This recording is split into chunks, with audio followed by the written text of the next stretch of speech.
Well, hi, good afternoon, everyone. We're going to get started here in just a minute. We'll get John to start the stream. It's 12 o'clock noon on this, what is it? Today's the 4th of March. We're going to talk about AI Grok, all kinds of interesting things on Grok today. And who knows, if you're the first time you join, John and I do this AI Biz Hour every single day, 5 days a week at noon Pacific time here in California. So next week your time changes, so it'll be a little different, but same noon time frame.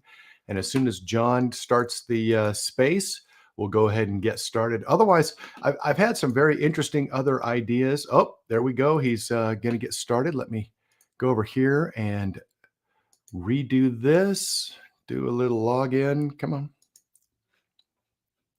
There it is. And we're going to start listening live. So we're going to switch over to the stream. With a really And good there you day. go. We'll Lots talk to you in a little happening, while. of course, in the AI. Everything's always happening. Everything's always moving. And it looks like that Grok 3 is really hitting it out of the park, at least in my opinion. It's superior to the others. And I love today I was using the what is it? The Deep Think. And it you can ask it, deep search. You can ask it to do a task, and I always now ask it for citations. Please put the citations and the links on how you arrived at the conclusion. So and you can see it. I asked it in terms of something that happened in the 90s with the music industry, and a bunch of you can actually watch it try to figure these things out, and it does a really good job, and the citations are awesome, and it's really incredible. Andy, how are you doing today?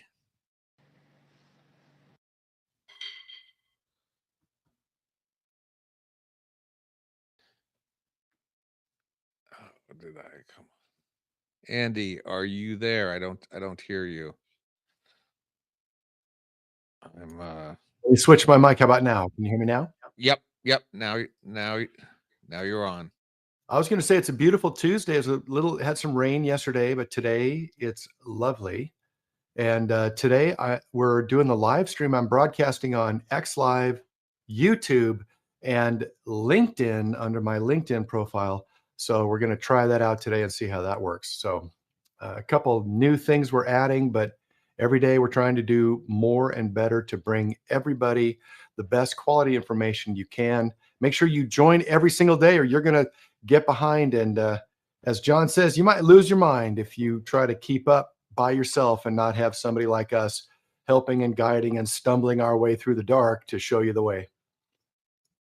Absolutely. Let's hope that everybody keeps their noggin in check. But yeah, there's a lot going on, and you really, the FOMO, a fear of missing out, is real, and this freight train is moving really fast, and so this is a great space to check into on a regular basis. I am AI John Allen, Andy work it all, and we are Andy and John's AI Biz Hour. On LinkedIn, I'm John Allen Strozier. I don't know if you'll be able to find that. You'll be able to find it. And so it's really important that you in business you have to go at least the flow of traffic. And if you're one of those people who are going, you know, um, 10 miles an hour less or 20 miles an hour less than everyone else, you put yourself in danger as well as everyone else. So it's important to be around like minds that are, really pushing it. And there's a lot of stuff that we get here that's even outside of the parameters of AI, just in terms of how to deal with all of this, because we're all in uncharted waters. But I- Andy, how is your day going? I'm just kind of rambling a little bit, and I think we need to get back on track. And you're the man. Well, I AI is amazing. Let's talk about Grok 3 and advanced reasoning and some of the things that you've been doing, John, or just pull up the news while everybody's joining. We have a tendency, this is kind of like a momentum. It's like you take the rock and you push it off the top of the hill and it kind of rolls a little slowly and then it picks up speed and picks up speed. And by the end of the first hour, I have to leave and go back to work. John like takes over with like a 50 or 100 people talking. So uh, John, let's go ahead and get started with the news. If there's anything of interest today, or tell us about what you've done with Grok Advanced Reasoning, the deep think, the search capabilities, because I found those to be pretty fascinating. Yeah, I'm really, Grok 3 is my favorite go-to besides Claude 3.7. I'm really kind of just given up on Chat GPT. I mean, I'll use O1 periodically for deep thinking, but O4, I really don't care for the way its writing style. It has a lot of superfluous, kind of erroneous information when it just seems like to pull out words just to pull it out. But Grok 3 is really, I don't think anything else has something that has, I don't think another LLM has access to uh the amount of data that Grok 3 has. And I'm surprised, that Meta hasn't taken advantage of all the data on there, as well as Twitter. But Musk is a sharp person, and the more I think about it now, probably Twitter has the most content that's added to it on a daily basis than any of the Maybe social it, media. Meta, Facebook might have as much or more. I mean, there's I think there's still more people on Facebook than there are on X. And the other thing about uh, Facebook is that the posts have a tendency to last a little bit longer. If you're watching your feed, if you use X Pro or what used to be called TweetDeck, you can just see the posts streaming. If you have, I have 9,000 followers, and that home feed goes so fast I can't read it. It's just so much information. So I'm trying to take the stuff out that I'm really not interested in. Although I appreciate everybody who's following me, just some of it's just outside of what I'm really interested in. But it's just so much I just can't deal with it. So it's crazy. But with you can go to your For You page and that curates it. But the problem is it only curates the next 35 or so posts, and they could be from 8 or 9 or 10 hours ago, not 35 of the most recent ones in the last 5 minutes. So I think it's a very interesting algorithm how they try to share and engage content with you. But I think Facebook does a good job and X does a great job. So, it's fascinating to look at them. And Instagram's even better, right? So, TikTok as well. We're in the age of overload. You can turn on streams and just get stuff. If you're in, okay, I tell you, here's a rabbit hole to go down. Cleaning talk. Go to Instagram, TikTok, Facebook, X, whatever, and look up clean your bathroom. Right? Just and oh my God, there's like 5 million posts on. There must be 75 ways to clean your mirrors and your glass doors in your shower. There's got to be 100 different ways to clean the tub. Just it's really cool, but it also is like massive overload. So if you're stuck and you have no idea what to do or how to share something or how to get information, that's one way to get unstuck right there.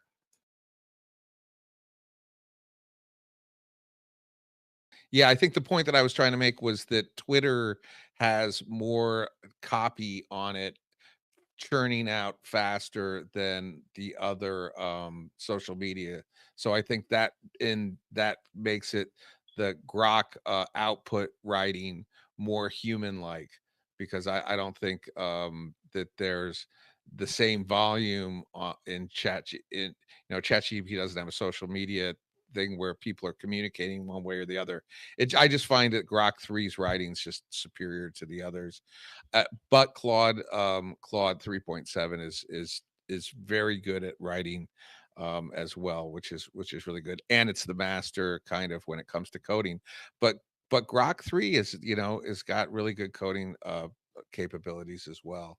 So do you want to we can go down. I got a bunch of information on Grok 3 that I think might be helpful for people to hear. Would you like me to get to Yeah, that, Andy?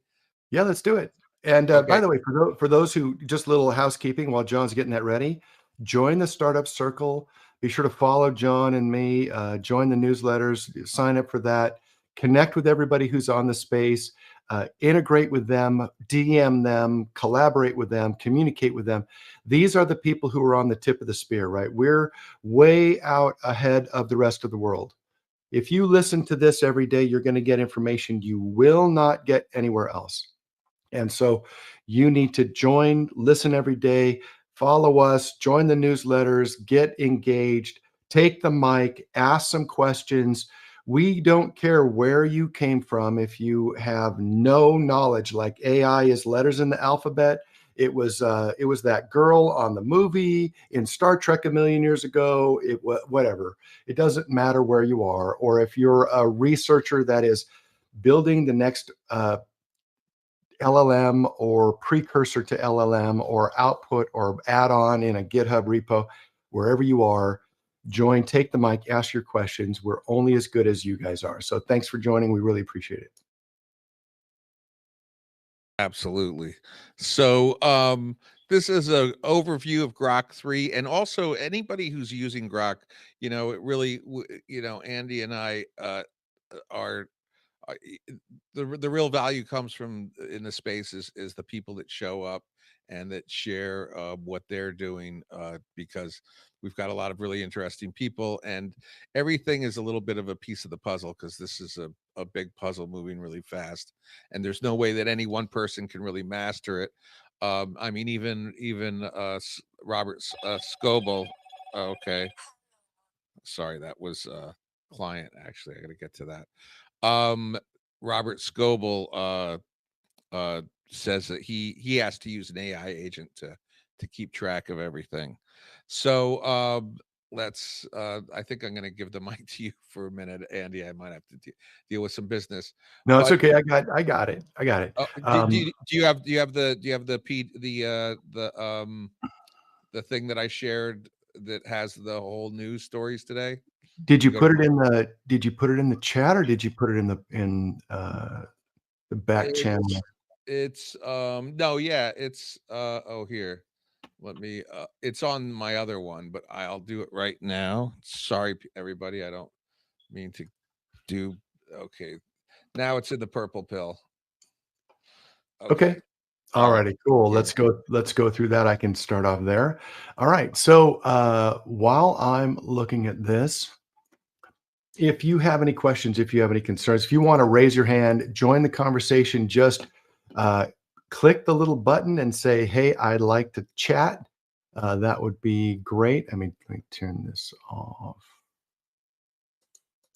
Okay, so uh, here's the thing: Elon, developer XAI, founded by Elon. Key features: um, advanced reasoning, multimodal capabilities, which means it can do text, images, and data analysis. In other words, it can do coding, it can write in real life English language and whatever.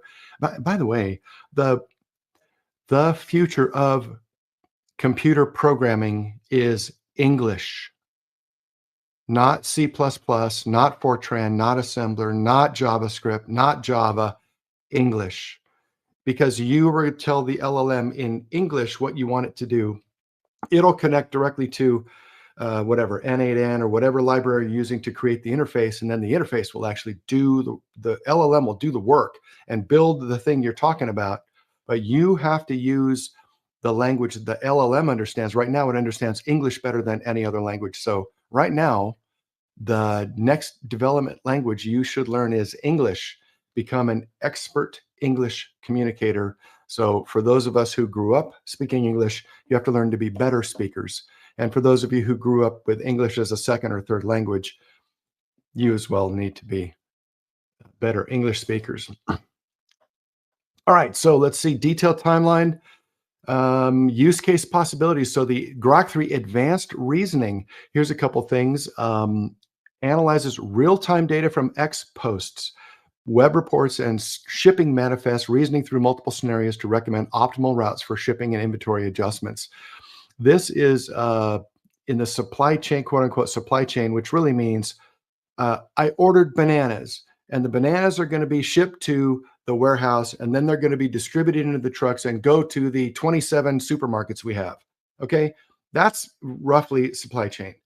And all of the things when you order the bananas, how do you pay for them in another country? How do they get the order? How do they fulfill the order? Where do they ship them to? Where do they go?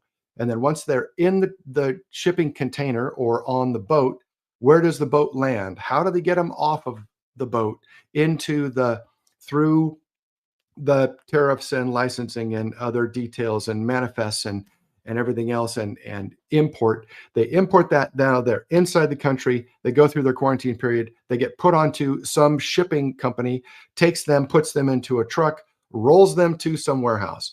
The warehouse then takes them and distributes them into the various locations, bays. The other trucks show up. They put the stuff in the trucks. The trucks go out and they deliver them to the back of the store. The back of the store gets them and then takes and puts them out, marks them, puts the right price on them, and then puts them out for display.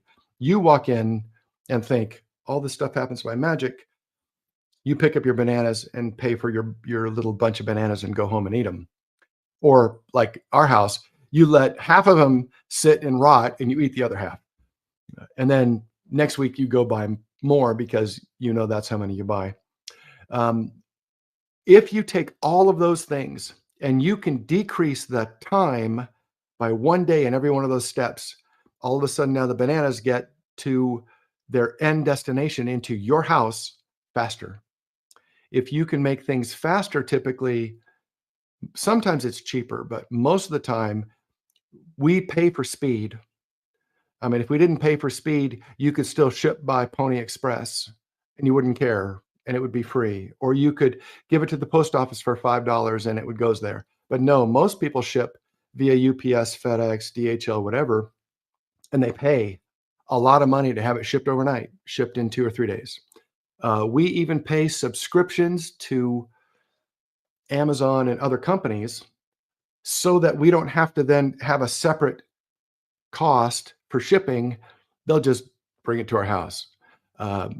So if you take all of the steps in that and you figure out, can I reduce cost by 15 or 20%? Can I reduce time, or can I take out 1 or 2 of the steps? Can I remove things? You know, the more steps you can remove, the more costs you can decrease, the better product you can deliver to your end customers at a lower price. And so reducing cost is a way to increase profit when you hear that. Scientific research. And if you know, I'm happy to explain this if you guys are happy to listen. If you really want to engage, take the mic, reach back. Kate, Danielle, John Carlos, you just hit that button and come up on stage and let's talk about it. It's a lot more talking. It's a lot more fun to talk about it than it is to just listen to me. Because if you really want to listen to me, I'll lower my voice. I'll slow down my pace and I will just keep talking and everyone will have a beautiful nap in about 10 minutes. Okay, we don't want to do that. We want to engage people for lunch. I see some funny emojis. Okay, scientific research acceleration, right? Grok's advanced processing can upload PDFs of research papers and integrate web source data using reasoning to suggest different kinds of designs and overlook variables. This is how I started with AI. In my current contract with my clients, I work typically as a project manager or program manager, which means I manage vendors delivering to a customer. And in order to do that, they have contracts. So the first thing I do is I grab the contract and I review the contracts. And I have spent a large amount of my life reading legal contracts on delivery of software or equipment or utility devices or whatever. And I built AI, Chat GPT, custom GPT, so that I could just put it in and say, tell me where all the ambiguity is, recommend any changes we want to that, list out all the deliverables, list the timelines, and list out what the costs are going to be and how I should tranche all of those payments and modules. And it creates a report for me. And then I use that to go back to the contract and then I read the whole thing because that's part of my due diligence, part of my responsibility. But the AI does it as good as I do. And I could spend 3 weeks reading the whole contract and absorbing and knowing the whole thing backwards and forwards. And I would do maybe 5 or 10% better than AI, but AI can do it in like 5 minutes or 30 seconds on a 300-page contract. And it takes me more than a day to read and understand and kind of digest the whole thing. So uh, it's a challenge. And as we continue to go forward in more digital and digital things, you will have more and more contracts, less and less handshakes, more and more contracts. And the contracts are all fine until something goes sideways. And then as soon as it goes sideways, everybody goes to the bottom drawer. The IBM exec, my mentors told me this. She said, everything's fine with the contract. You sign it, you put it in your drawer. The project goes sideways as soon as you have to reach down and open up and pull open the contract again. Now your project has a 50% chance of success because you have to go back to the contract. So do the due diligence on the front end. It's way better. And AI does that. So scientific research, same idea. Take a PDF of somebody's research. My uncle was a research scientist, spent 40 years in a lab in Loma Linda Hospital, uh, in outside LA, and all he did was run projects, run experiments, create hypothesis, and write papers. And then he would write for another grant and say, that one produced this kind of things. We want a grant to research this next step. And they would give him money. And then he would spend the next 2 or 3 years running experiments to validate whatever they were trying to solve. And he did that mostly for white blood cells and for hemoglobin and blood marrow or bone marrow on the production side of that. So if you're interested, if you search my last name, you're going to find his research papers. It's not me, it's him. He passed away a couple of years ago, but brilliant man, and had no interest in getting married, no interest in a family, no interested in other. All he wanted to do was do crossword puzzles, go fishing, and run his experiments, and that was his life. And he was 100% engaged in it up until the day he passed away. So scientific research is close to my heart. Small business. So if you guys have any comments, raise your hand. I'll be happy to engage a conversation. Otherwise, I'll just continue to blather on and on while John's taking his call.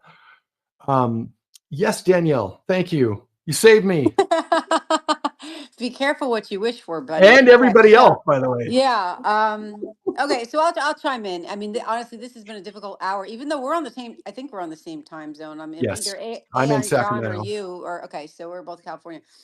This proves to be difficult, but I'm like, I was sitting here doing something, and I've already attended 3 spaces today. So I'm trying to listen to Justin in the back of my mind saying, revenue, Danielle, revenue, right? And I'm back on here. But everything that the two of you are doing is really informative and helpful to somebody like me that just kind of lives in the space of one tool, which is ChatGPT. So once I got onto that, it was like, okay, that's who I'm wedded to, right? And that doesn't have to be the case. I know Grok 3 came. I'm listening to everybody on X talk about it. My understanding is that you now have to up your subscription. I heard people balking at the price of that, so I didn't really go down that route. I've heard of Claude. So a lot of these things are somewhat new to me for sure. So that's why I love you guys. Now, the fact that you're on YouTube, so I'm here talking to you on my phone, but I'm looking on LinkedIn, I'm looking at YouTube. I have subscriptions to both, and anybody on here who's not subscribing to these two on there, do it ASAP. I just I applaud that you're doing that in your craft reps. One of the things I want to ask you is when I'm looking at you on YouTube and I'm looking at you on LinkedIn Live, what I'm looking at is a static image of us or the speakers. It captures who's attending this, right? So I'm just curious how, if you know, well, you probably know that, but like, is there a way to cure it? Because I think it's such a great idea to be on multiple platforms at the same time. But what I would like to be doing, or what I think you'd want to do, is have your faces for personal branding reasons, right? So if you want to comment on that, but sorry for the curveball. Okay, I just switched it. I just turned on my video on the stream. So I'm creating one stream and then we're broadcasting it in multiple places. But we talk on the X space so that the audio is good there. And then the audio comes up. So if you're watching me, maybe you'll hear me perfectly, but maybe I'm not exactly synchronized with my face and my talk. But we're happy to fix all of that. We're working on that together.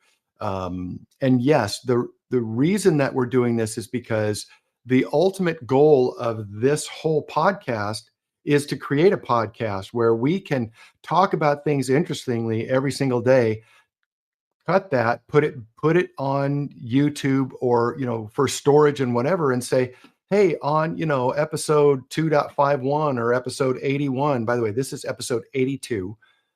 We've done 82 episodes since we started all this. So this is the 82nd episode, and we're just trying to add value every single day. A lot of repetitive information, but that's okay. It's about the value and what's going on. So we use Talk Studio Streamlabs, and I have the alternate account is AI Biz Hour. That's the one that's actually listening and broadcasting the sound. So if you're curious, I did a live stream on that. I'll do another one where I show everybody how to do this. But Danielle, does that answer your question? Yeah, no, absolutely. So I see that you put your face on the thing. And again, I'm learning volumes from the two of you and everything that you're exploring along the way. So I just applaud you for going out there. I have a podcast. It's on hiatus right now, but it's up on YouTube in as much as I capture the video of it, but it's recorded on Riverside and then deployed like to Apple, Spotify, Amazon, all those platforms. And I don't want to do that anymore. I don't want to get hooked into that. I want to have more of a conversational live thing. So again, I just you are so informational in this space because I will take this podcast when I relaunch it and do it on YouTube. So I'm here to hear everything that you're saying and then also witness what it looks like in action as you perfect it. So again, kudos to both of you. Well, you're welcome. Thank you so much for the very kind words, Danielle.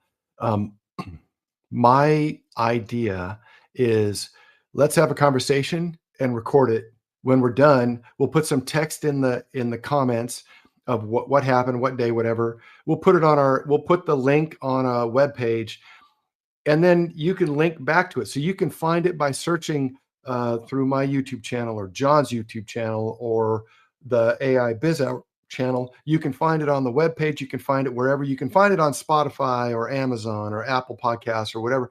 The goal is to just be everywhere as much as we can be, because again, I think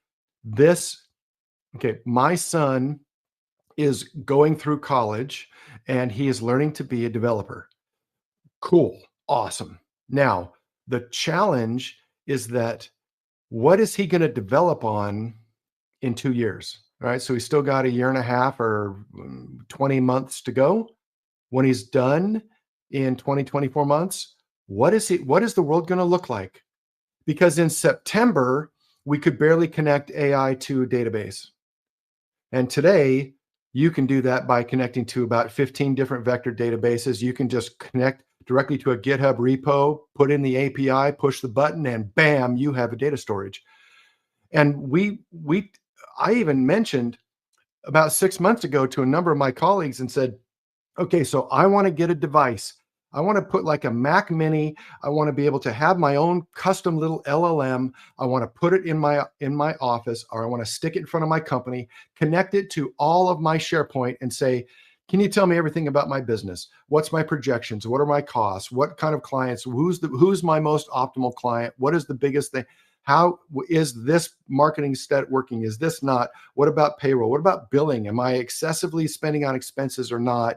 And have it just answer me. So I could just have it as a conversation instead of trying to figure out how to create my, QuickBooks connected to my invoicing system, connected to my tracking of time, because those are all different systems I have. And I just want to be able to go make an invoice for this client for this many hours for this thing and use that detail as the answer. That's what I want. I don't want to have to create stuff. And then I also wanted to say, is there a better way to do this, and have it give me a good answer? So that's And I wanted to do that in September.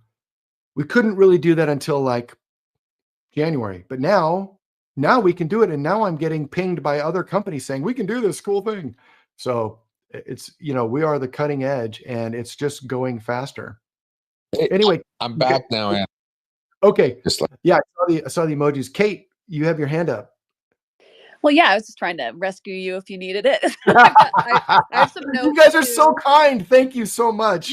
Yes, of course. I took some notes here. So, but you got John back. So if you guys want to keep going, No, please share what I got. Yeah, what do you got? So first of all, I was going to say I respond to bullying. So when you call out like, you better get up here, I do. That was a genuine request. That wasn't being a bully. Come on. I know. I'm just kidding, but it is an effective tactic in spaces to get people up is to just nudge them a little bit. I'll say a gentle nudging instead of bullying. But so a few things that like Danielle was talking about was the I don't ever commit myself to one AI. Like that's what corporations have to do. They make that commitment to one AI and they have to live with it. And then all their employees, us here, the early adopters and the freelancers and the wild entrepreneurs and all that stuff, we can shift to whatever. So I do not ever personally buy a year plan of any of these because I want to be able to pivot, move, go with what's working over here, what works over there. Try different things. Oh, they've got a new thing. I'm going to go with that for a month and see how I like it, So that's interesting. Yeah, some of the people I know have done the opposite. They're like, I don't want to pay per month because it's going to go up, or I'm just going to buy it for a year and see what happens. So that's interesting that you did that, Kate. Yeah. I think the ability to pivot and adapt and not commit is more important right now as these things grow, in my mind. I know people will differ with that. I mean, if you've got the $100 whatever dollars it is just to put out for a year, you've got that around and you want to do that and can do that to multiple platforms and go for it. But I don't have that kind of hanging around. So Okay, understood. It is, always economies are always efficiency. What is the value I get for my dollar? If the value is more than my dollar, I will give you every dollar I have. If the value is less than my dollar, I don't care how good you think it is, I'm not going to give you a dollar. In the same way, if I make an offer to somebody and they go, yeah, it doesn't really help me today. And the best example I heard just a couple of days ago was, you might be the best neurosurgeon in the world. You might spend all of your time becoming the greatest, the most effective, the most amazing neurosurgeon in the world. You only get to work on people who need help from a neurosurgeon. The rest of that information and education doesn't help, Bob trying to sell groceries or whatever. So it's an interesting perspective. Giancarlo, you have your Star Killer. Let's go to Star Killer and then Giancarlo.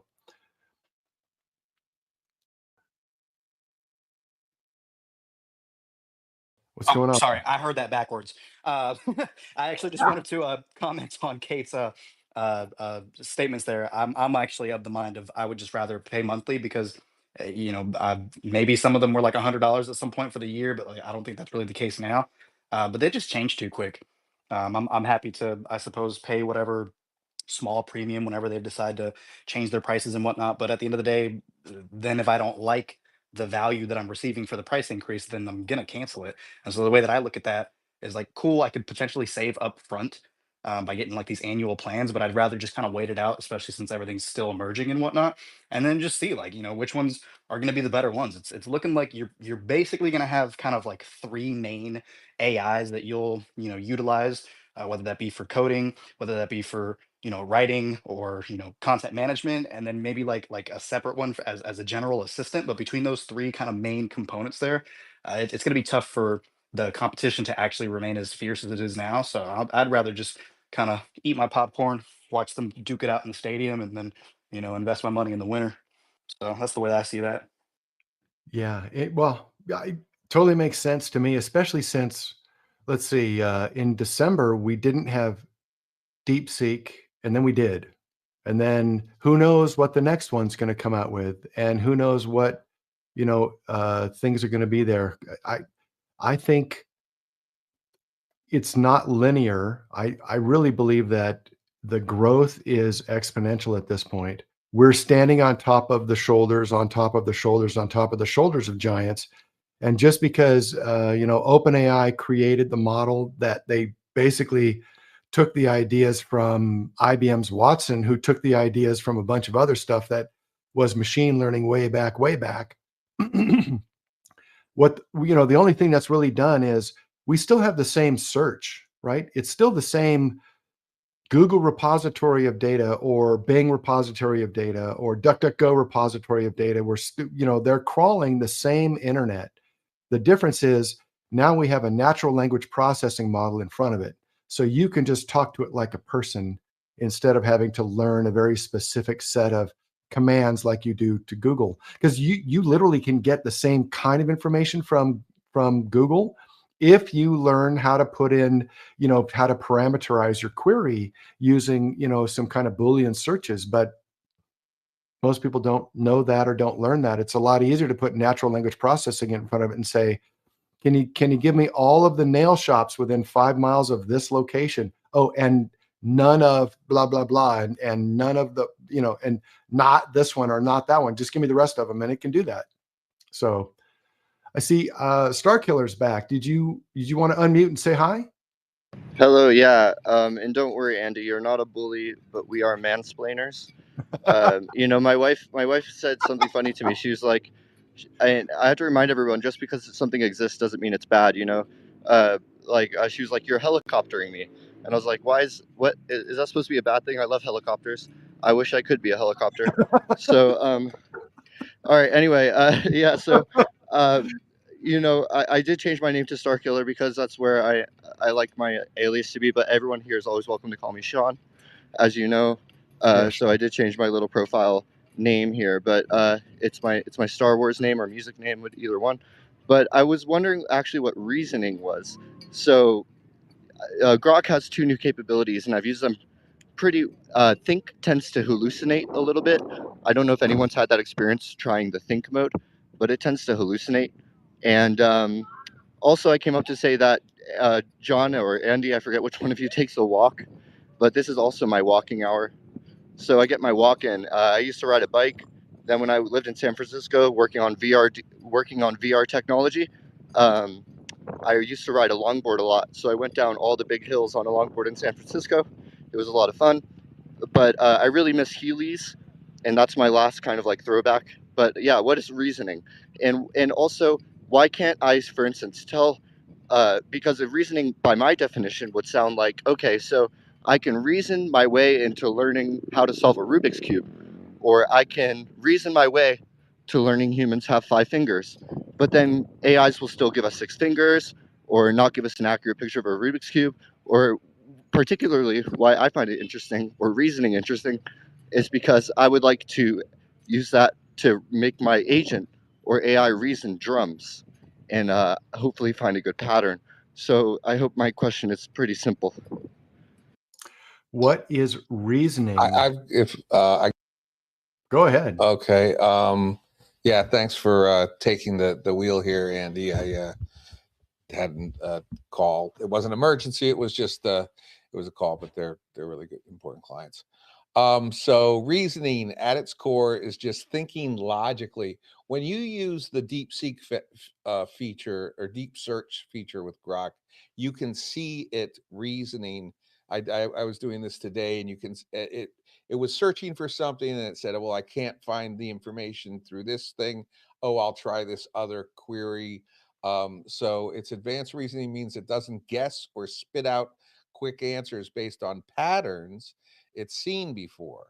Instead, it can take a problem, break it into smaller pieces, and it shows that in the little view when you use deep search. Um, think about each piece carefully and put it together to give you a solid answer, a well thought out answer. It's like how you'd figure out a math problem or writing down the steps. So yeah, it goes step by step, and it checks the work and confirms it. That's I think only in the deep seek feature. How does it work? Yeah, it's I'm sorry, deep search. In the think feature, it probably does it to a certain degree, but not as much as in the deep search, if that's helpful. Yeah, that does help a lot. I just wonder how far that can go. And when you were talking about the open AI aspect and getting agents involved, AI agents, and having your own data and all that kind of stuff, to me is really interesting, because then for me it's like the capabilities are tomorrow's problems. So or today's problems, tomorrow's solutions. So yeah, thanks, John. That makes sense. Did you notice that the think mode tends to hallucinate more than the deep search mode? I have not. I mean, no, because I've been using for big projects. I'm using Claude more often. I like to use Grok 3 for brainstorming, and with brainstorming, I wouldn't. I haven't seen like specific hallucinations, but I gave Sonnet Claude 3.7 a huge transcript, and I said, break this transcript down into topics. And at first it was all disjointed and a mess, and so then I had to come in and redo the prompt to simplify it. It was getting too specific, and then it was giving fragments of sentences and didn't really quite make sense. But I think sometimes simplifying prompts uh, can produce a better outcome. And are you looking to make like a DJ agent or something, or how would you use agents for music? I'm really curious about that. Well, actually, I'm just looking to advance my workflow. So I have this personal goal of wanting to make 3,000 instrumentals in 1 year. And in January, when I made 100, I realized that this was burning me out and that it was really hard. So I tried using AI drums to get started. And this isn't like I'm using, like saying, "Give me a song," and then that counts as me making one. No, you have to start it from scratch and do the whole process. Like a composer. And then but you can time stretch drums. So if you have slow drums, you can speed them up with flex tools that already exist. So I have plenty of tools that I already know how to use that can advance my workflow. I was just looking for unique rhythms. If I could have an AI make me 50 unique drums, and they're all pretty good, then I would just start making music that way, and I would get my 3,000 goal finished. I think there could be some interesting stuff playing like music live with an AI. And I have a whole bunch of old tapes that are crazy loops from a Casio and stuff like that. And it would be pretty fun to put it through AI. Juan Carlos. Yeah. Dan, hey, Oh, what go ahead, real Andy. quick, Daniel, Dan Keen, I got his name wrong, but he actually has a 24-hour, 24/7 channel. I'll find him here in a little bit, but he has a 24-hour channel that is all AI generated music that just loops. It doesn't loop. It actually is. It's generating music, kind of a background spacey kind of kind of like a shoegazing kind of sound quality, but it's a 24-hour channel that he's been running for a long time. Jason Keem, he was one of the guests on the show here just way back in September, October. I'll find his I'll find it. Ex- Excellent. Yeah, AI, John, now that you said that, it gave me an idea, and then I have to get this out, and it'll be my last spiel because I don't want to, totally take over the space. But thank you. And I know I'm not doing that either. I just tend to over, overthink. I need to practice that speech thing Andy said, where English proficiency among English speakers, even the native ones, needs to go up, especially grammar, enunciation, and clarity. They all need to come up in English speakers. So, but to get to my point really quick, if I could, every piece of music has the drums, the melody, the harmony, and the vocals. Let's just say those four pieces are every song.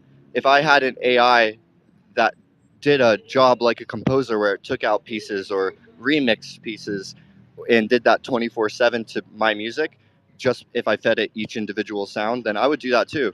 That would be a great project for me to start, actually. Music, of course, has a lot to do with mathematics and patterns, and that's what AI, or not so much mathematics, but patterns is something that it's very good at recognizing. Uh, Andy or or Juan Carlos. Yeah, mic check. I had to take a lap real quick. Yeah, you're Awesome. good. You're good. We So can hear you.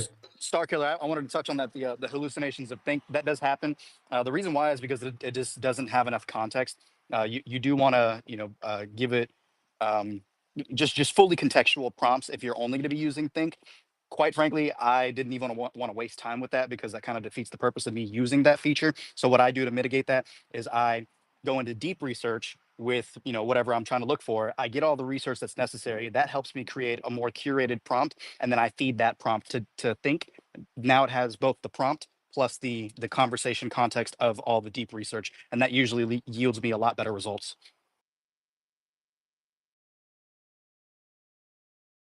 Yeah, thanks. And when the things I was asking it to think about, by the way, are things I think, people I think are often satisfied, and I'm very unsatisfied with the way ChatGPT and Grok and all the AIs miss the point, if you know what I mean. When you tell it something deep and you understand the meaning, and you understand the meaning better than the AI, it tends to make a lot of mistakes in that case. But yeah, thanks, Carlos. That really helps me maneuver the think mode. Yeah, so what I would say to that is your AI is like a soldier in battle, and if you want it to hit a target from a mile away, you don't want it to do so with an AK-47. You need to equip it with a Barrett 50 cal sniper and give it a very well equipped scope so that it can actually see the point that you're trying to get it to see. You know what I mean? Yeah, sure. Yeah. Or an entire fleet of things, or a large set of artillery to target the entire kilometer surrounding the point of impact. So there's 100 ways to get that answer. Sorry, that's inside funny joke. Okay, let's go back to John. We got 15 minutes before I've got to drop off. Yeah, So I'm gonna back to you. Let's go back on track. I'm gonna put this this site. It's DSPY. Brad was talking about it yesterday. It's gonna be up in the purple pill. I highly recommend anybody who really wants to get to the next level in prompting to check out this website. It's really next level. Prompting is, the more you get into it, and the more that you strive for predictable and repeatable outcomes, the more power that you find in it.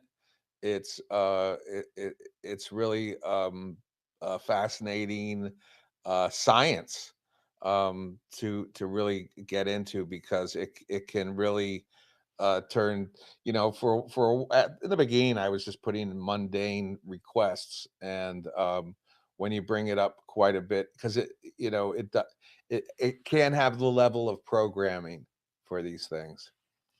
That's all I was going to put on that. So Juan Carlos, are you ready, or shall we go to Crystal? Oh, go ahead with ladies first. Crystal, how are you doing today? Hi, I'm doing great. I'm kind of laughing because I feel like a group of us have been in spaces together all day. I'm not going to call out names, Danielle and John Carlos and Kate and AI John and Andy, but I love it. I think I'm like, do we ever work? No, we absolutely do. And Danielle, guess what I was just doing? I was just eating. Yes, I love eating in spaces.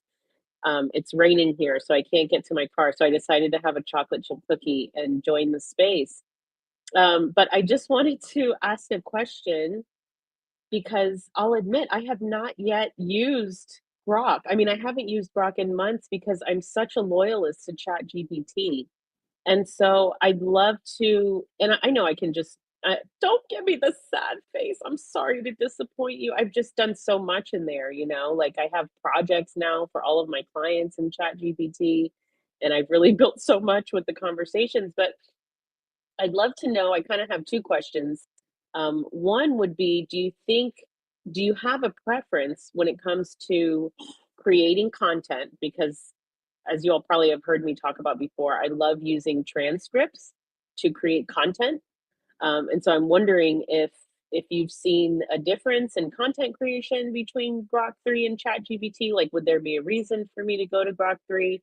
And then the other question I have is there any sort of like prompting tip that you have with Grok 3 that might be different than the way that I'm, prompting in ChatGPT?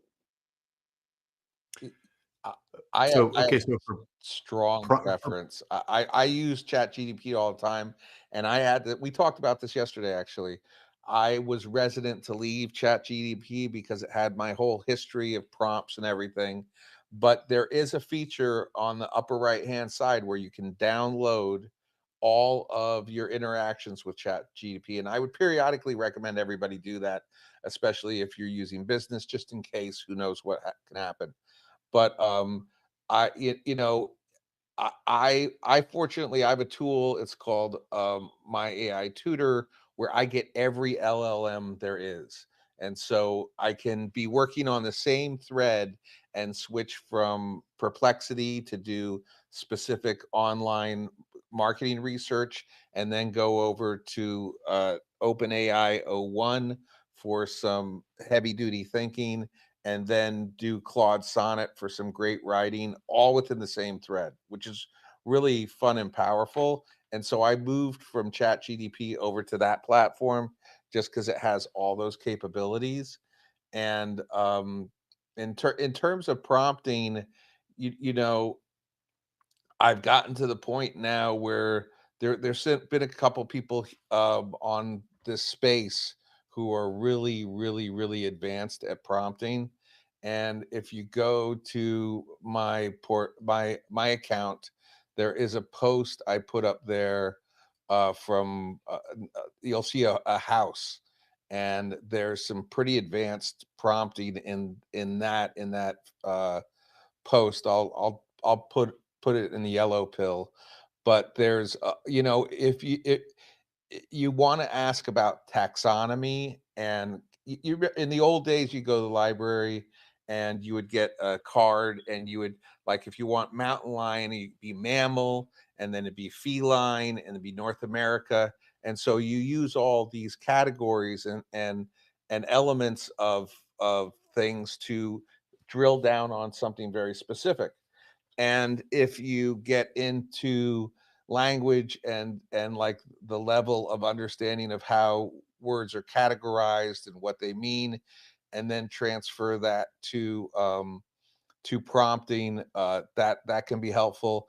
And there's another one, AI, OpenAI put out, what are the important elements of a prompt. And so, and I'm using that a little bit. It's a goal, and then it's the return format you would put in, and I would like this in this type of format, and then a warning, don't get messed up with this part of it, but focus on this.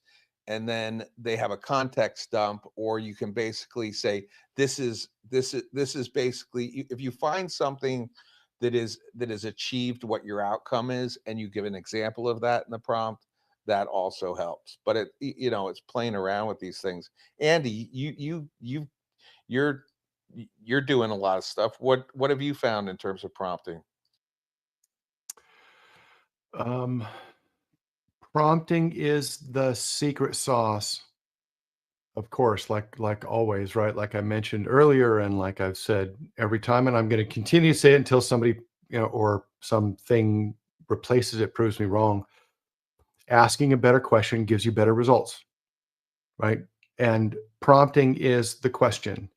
And so there are some very specific formulas that you can use. Formulas meaning the structure of the question. Tell the LLM what you want it to act as.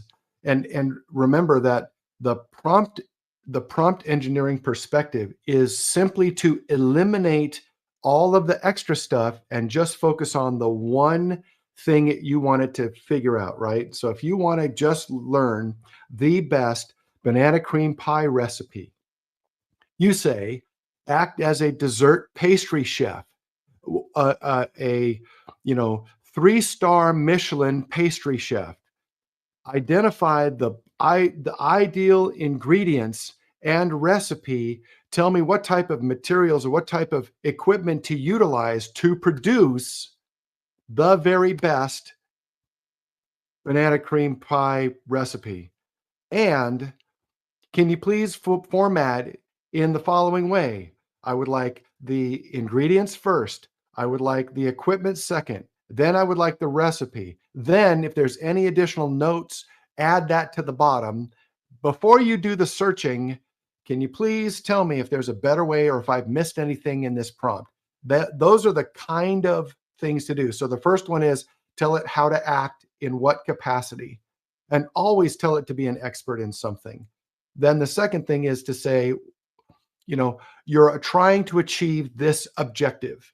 Then the next thing is you give it some instructions on how to achieve the objective, because it may just go banana cream pie recipe, cool, bananas, cream, pastry, bake, done, right? Because it's dumb. It doesn't know. Then add the more specificity you can in the question.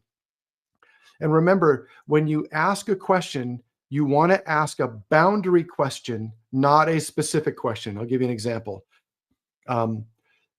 Identify the best type of banana to choose, one that's locally available to me. And if there's any other information, let me know, like what color, what size, how to check the ripeness of the banana, what type, and again, boundaries.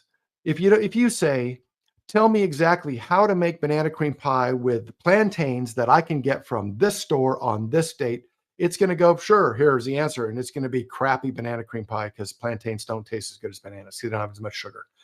But the point is, use the formula, find out what you want, act in a certain way, go after this particular objective, give me these kind of details so that I can do the following actions on what you say to produce the objective, right? And then when you're done, say, by the way, if I missed something, let me know if you've done this. And then John's, I think I forget if we got it from Sanan or Umesh or one of the other researchers or amazing people we have who come on the show. If you don't know the answer, tell me right up front. If you're not sure exactly how to get that information, tell me right away. Just add all of those things into your prompt. Then that prompt will give you much better answer. And then if you want to take the cherry on top of the whole thing, do not expect the LLM to produce what you think is the answer. Let it do its answer and then take it and go, cool, this works. In other words, don't set an expectation of what you're going to receive. Set an expectation that you're going to receive something and it's going to be good. But who cares if it's got bold or dots or highlights or dashes, or if it's indented or it's not formatted? Who cares about that, right? Don't get hung up on the stupid things, right? Get hung up on did it give me a good, reasonable answer? Do I want a better is it unreasonable? Is it stupid answer? Does it not work? Okay, fine, go back, right? And so if you use that same methodology for creating text in a marketing output, creating a blog for information purposes, creating a long-term strategy of posts that you can use over a 30-day period to produce an audience with a certain set of skills or a certain set of desires, that is awesome. It'll do that. But don't expect it to come out with, size 18 font for the header, and then in body text in size 11 font, this stuff, and then a number 1, and then the first header, and then a period, and then a bold statement and then it may or may not produce that. Don't get hung up on that stuff. Get hung up on hey, if I actually follow the recipe, do I get good banana cream pie or not? So anyway, okay, there you go. That's my answer to prompting. And I was just add, often I will take a prompt and then I will run it through different LLMs and say, this is the intent, this is what I want, this is an example of what I want, and can we improve this prompt? Yeah, 100%. The other thing that I do, if you look at my blog, there's a certain persona. It's a guy, looks kind of like me, has glasses, no hair, and is holding a microphone, and he's talking about stuff. And you just want that to be a different image every time. So what I did was I created a prompt, and then I say, make the prompt do this. When I said thumbs up on it, I'm like, hey, give me what you did to make that prompt look that way. And then I copied and pasted that. And then I use that same that same thread to make the next image, the next image, the next image, the next image. I use the same thing. I said, write like Andy, do this stuff. Okay, cool. This one works. Then I use that same thread. So I have a browser with the same thread that just has gone, 250 times of creating the next set of details, instead of me copying all the instructions, opening a new window and then saying, make this one. No, I don't care. I want the parameterized thinking to produce the output. And then I want to use that same parameterized thinking to produce the next output. And so Scoble taught us that. He goes, yeah, just use the same window and then just go back up one and say, yeah, revise it, but do it with this way now. Or go back up and say, okay, now do it with this prompt, or do it with this set of information. All the same instructions, new little focus. Same instructions, new focus, and just do it over and over and over again. All right, and that's it's 1:00. So John, I am going to say thanks a lot. I'll keep the live stream going while you guys are talking, but otherwise I am going to drop off. Thanks again, everyone who joined. Thank you so much. We appreciate it. And John, from the bottom of my heart, thank you so much for being such a great host. Thank you, Andy, and thank you for grabbing the mic and getting my back there when I needed it, which was awesome. And I just pulled out something I think everybody will benefit from. I'm going to put on the purple pill. So, key points. It seems likely when creating a superior, high-functioning prompt. Also, you want it to be repeatable, so you get a repeatable outcome that you can count on. Especially, Christelle, if you're doing workflows or you have work that you do on a regular basis and you want this task done, you want the output to be repeatable. So it's always important, or I'm finding that it's important to add that in the prompt. So research suggests key components include the task, the audience, the format, and examples with parameters like length, tone, shape, and output. Certain parameters are the role or perspective, act as an expert. Yeah, I always, like, if I'm writing, I'd say take on the persona of a master copywriter who has a PhD in the subconscious mind or something like that. Target the audience. Yeah, the high school students whose family income is X that live in this part of town or this area. Output format, bullet points. I mean, that's can be helpful. The length, the words, in other words, word count of under 250.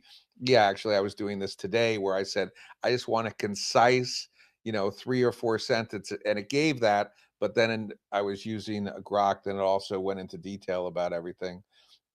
Simple language, often I'll say in layman's terms, please explain the complex nuances of computer science or something to that effect. That's one thing that Grok is amazing at, is if there's something that I'm really into electricity and how it works. And so often I will say in layman's terms, please tell me about something that's a little complex. And main instructions, context, be very specific, clarifications, and I'll put this whole thing up there. I see we got hands. I'm sorry to go on so long. The ref, how are you? Oh, hi, I'm great. Every time I dip into this subject, it just gets bigger and bigger and bigger and bigger. Yeah, sorry, I have so much on my mind now just listening to you all and sort of considering all of this. Has anyone tried having any kind of battle between these AIs? Any kind of reasoning battle?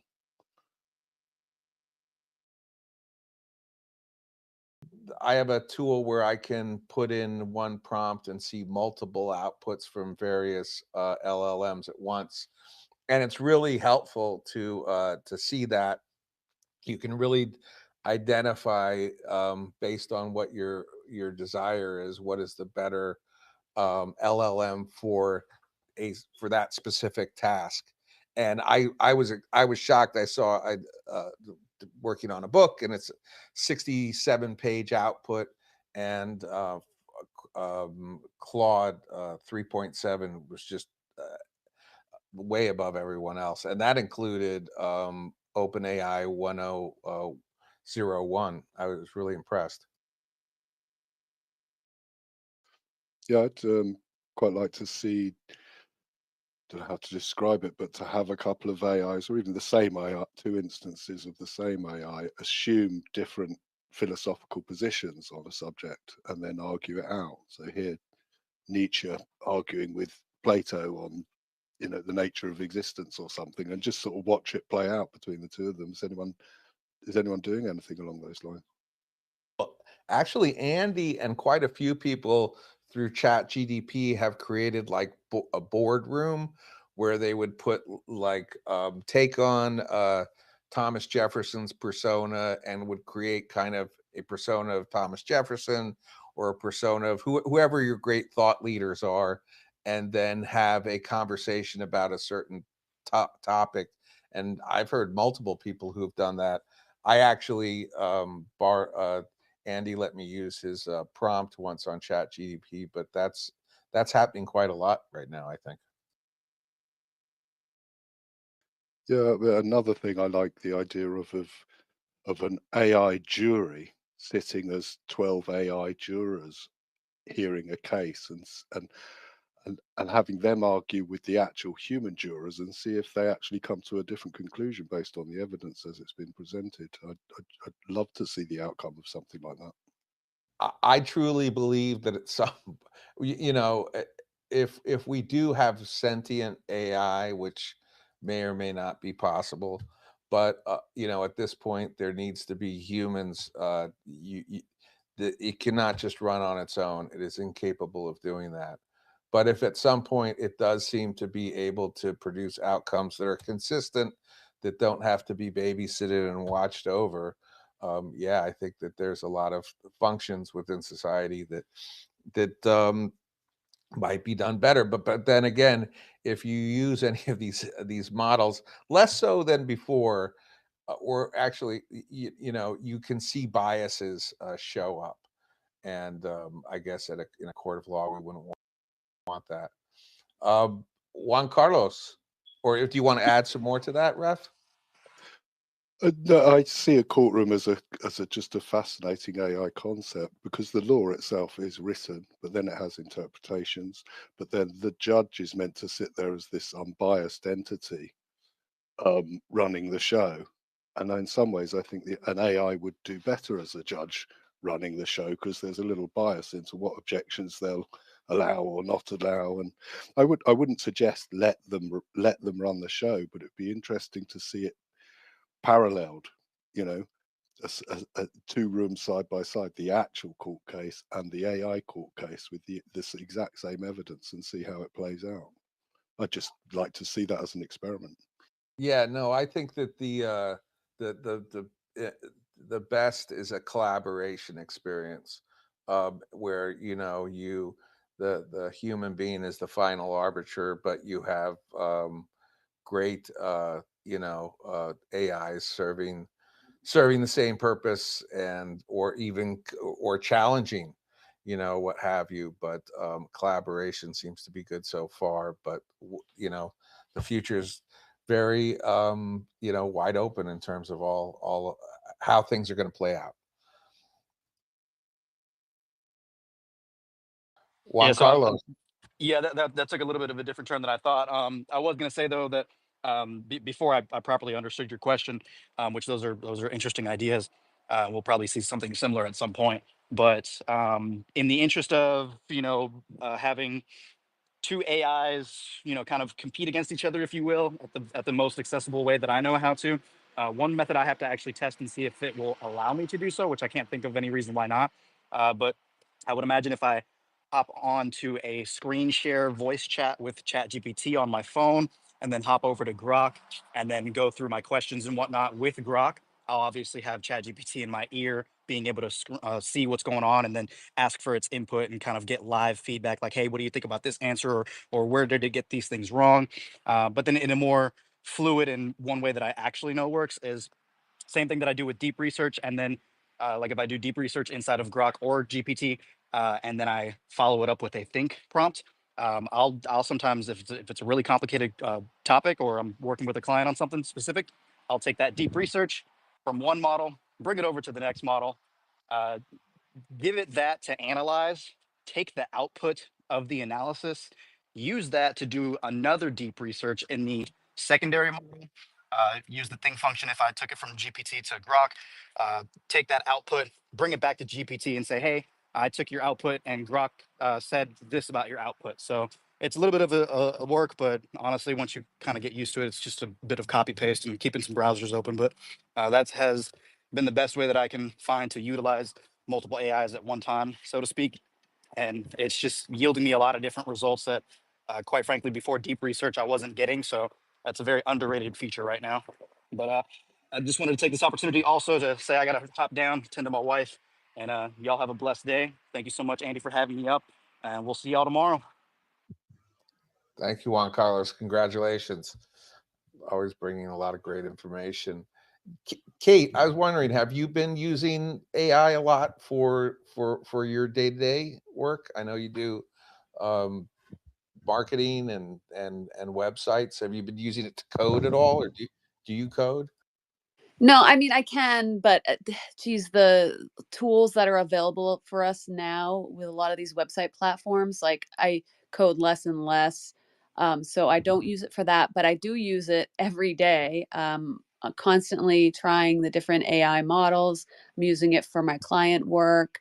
They rely on me for a lot of things, like just creating content for their websites, writing the newsletters, sending those out, all this stuff. And the AI just whips me up a rough draft like so fast. And then I can also, like in ChatGPT with the projects feature, and Claude also has that. And Notebook LM I've used in the past too for this, is just like training it on my client and feeding it the documents or websites, pages or whatever, the updated bios, whatever info I have, and then getting it so fast. It just makes it so much easier for these kinds of little like updates that I'm like just constantly doing. So I'm loving it for that.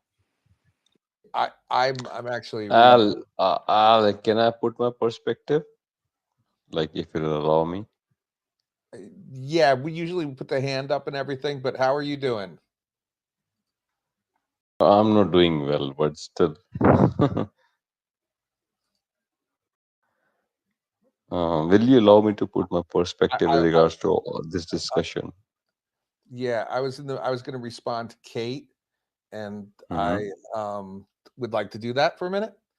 And Yeah, then, sure. then Yeah, we'll get sure. to you and put your hand up and Just do I have to put my hand up? Like, how do I do that? Like, okay. Here, what am I doing here? oh yeah. This is yeah. I worked it out. Like, this is how it is. Okay, there we go.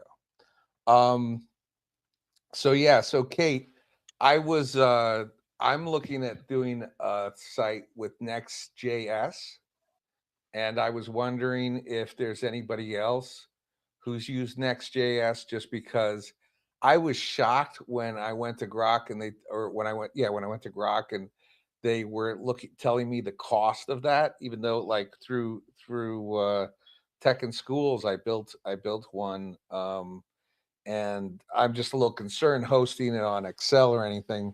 But there's a lot of benefits to Next.js, and I was wondering if there's anybody here who's used it, and why would the crazy cost be so much more than a WordPress site?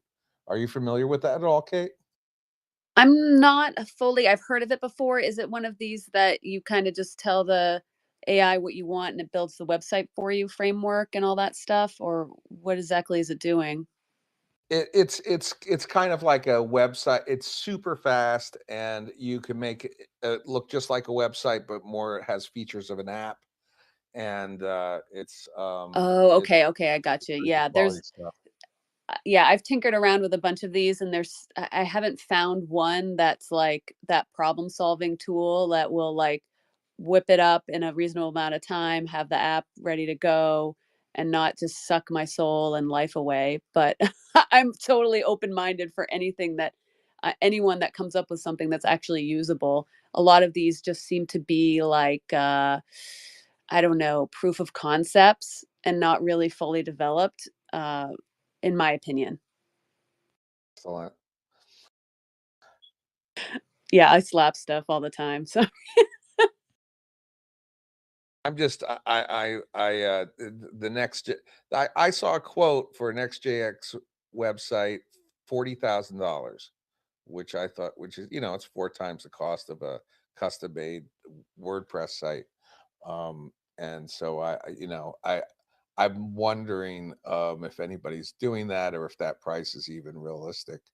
But yeah, I mean, I built one in 6 weeks using that platform. It's just not traditional like a cPanel. And so if I would love to talk to somebody who's has a lot of familiarity with managing that type of a platform. So Vladimir, I see you're here, and Sana and Zoo and Nicholas and Ref. So what else would you like to add? Oh, it's kind of off subject a little bit. I've this is as an alt account. My main account's Gunky Fadgets, but this is specifically to try and referee the human and robot situation that I think is likely to arise over the next sort of 30 years. But just to say, I'm quite serious about it, but it's embryonic. It's barely embryonic. It's more like a glint in the milkman's eye. But I contacted the Science Museum in London for conference hosting, and they're right on it. I'm getting emails from all different people at the Science Museum. I might even be able to get the Science Museum to back the whole thing. And the idea would be to bring a group of people from every side of this. It might be members of the church who philosophically are against the whole idea of giving mechanized humans intelligence and autonomy. Thought leaders. Yeah, So well, yeah, one if thing anyone can, one thing I just want to, there is no intelligence in AI. It's not a thinking machine. It cannot think for itself at this point. yeah, I mean, I always think, hey guys, we can always unplug it. I mean, it doesn't have um, any original thoughts in its head at all. You have to put input into it, and then it will do something. There are cases where there's things that are happening, and basically the media maybe will say X, Y, and Z, but it really is incapable of thinking for itself at this point.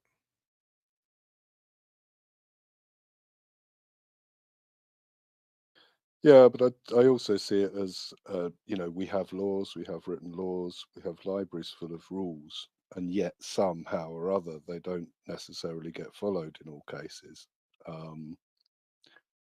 But I think there are going to be rules for how your house robot behaves, or a nanny robot, or a teacher robot, or a military robot, or a this, that, and the other. And it's really just to involve myself personally in those discussions when they arise.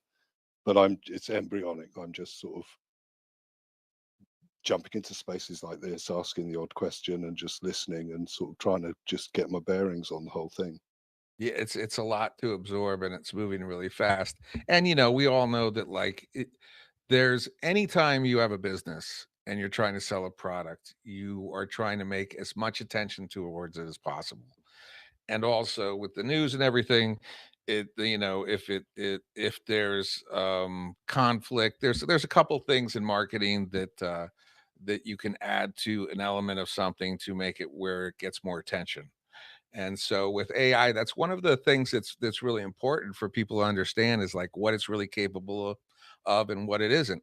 And the more you use these tools, the more you realize its limitations, although it is phenomenal about what it can do and how it can move so fast. But it still does have limitations, and it has certain things that it just cannot do. At some point, I mean, my father's a physicist, and they came out with this quantum chip, and I was talking to him about it, and it's he's very critical of scientists are very critical of each other. I don't know if you ever spent much time with scientists, but they really kind of just have strong opinions about other scientists' opinions. But these quantum chips, are really only addressing a small fraction of the problem that's needed to create a quantum computer. So and also there's quantum-esque algorithms. You can create algorithms that have certain quantum qualities, but the idea that we're going to get a quantum computer just because these chips came out and it's going to change everything overnight, it might not be the case. Even though if you look at the headlines, it'll sound like that all of all of the Bitcoin wallets and everybody who has a password and the whole thing could be changed overnight. But I'm feeling pretty secure that that's probably not going to be the case. I have a lot to do today, and I got a call from my client. I think I got to get back to work, and I'm trying to bring the time I'm doing this down a little bit because it has been a bit of a marathon. So if there's anybody who's got anything really strong they want to talk about, I'd love to hear it. Otherwise, please follow all the speakers. If you want to, if you feel like I'm providing anything worthwhile, you can go to my account, and I do have a Zelle that's attached to the aijohnallen.com. And you can buy me lunch or a cup of coffee or whatever. That'd be great.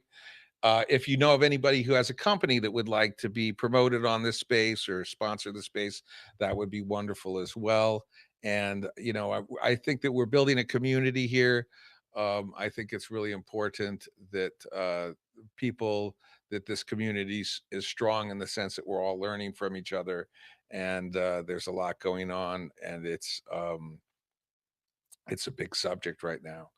But if anybody has anything they'd like to add, I will give a little bit of time. But if that's not the case, then I think I am going to bow out today, and I will see everybody tomorrow. I just been staying up late, getting up early, and I've got a big night tonight, so I've got some things to do this evening. So I think I am going to end the space. Okay. All right.